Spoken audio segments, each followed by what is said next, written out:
Amirgadh Gujarat border checkpost પર 31 December 31 ને લઈને બનાસકાંઠા જિલ્લા પોલીસ વડા પ્રશાંત સુબે રાજસ્થાન પાસે આવેલ અતિ સંવેદનશીલ ગણાતી અમીરગઢ ગુજરાત બોર્ડર ચેકપોસ્ટ પર સરપ્રાઇઝ ચેકિંગ હાથ ધરવામાં આવી હતી। રાજસ્થાન પાસે આવેલ અતિ સંવેદનશીલ ગણાતી અમીરગઢ ગુજરાત બોર્ડર ચેકપોસ્ટ પર સરપ્રાઇઝ ચેકિંગ હાથ ધરવામાં આવી હતી, જેમાં બોર્ડર ચેકપોસ્ટ પર પીઆઈ પીએસઆઈ સહિત પોલીસ સ્ટાફ તૈનાત કરી રાજસ્થાન તરફથી ગુજરાતમાં પ્રવેશ કરતા તમામ નાના મોટા વાહનોની ચેકિંગ હાથ ધરવામાં આવી હતી। વાહન ચેકિંગ દરમિયાન રાજસ્થાન તરફથી ગુજરાતમાં પ્રવેશ કરી રહેલા 4 જેટલા નબીરાઓ દારૂ પીધેલી હાલતમાં ઝડપાયા હતા।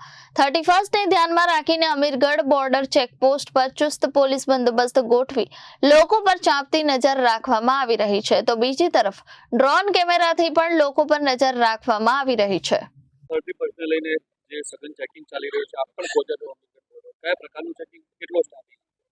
નમસ્કાર, હું પ્રશાંત સુબે, પોલીસ અધિક્ષક બનાસકાંઠા જિલ્લો રાજસ્થાન અને ગુજરાતના સીમાવર્તી જિલ્લો છે, જેમાં અમીરગઢ ચેકપોસ્ટ અત્યારે અમે વિઝિટ કરી રહ્યા છીએ। અમીરગઢ ચેકપોસ્ટ એક વાહન વ્યવહારની ચેકપોસ્ટ તેના કારણે 31 ડિસેમ્બરના લઈને અત્યારે સઘન ચેકિંગ અહીંયા શરૂ છે। કોઈ ગેરકાયદેસર પ્રવૃત્તિ ના થાય, કોઈ પ્રકારના ગેરકાયદેસર માલ અહીંયાથી વહન ના થાય તે માટે આ ચેકિંગ શરૂ છે।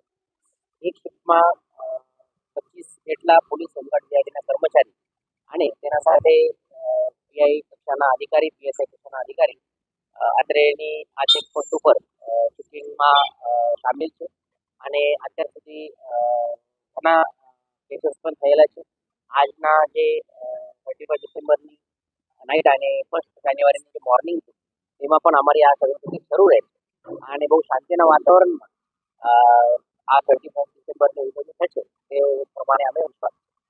રિપોર્ટર ભરત પટેલ, જનાદેશ ન્યૂઝ, બનાસકાંઠા।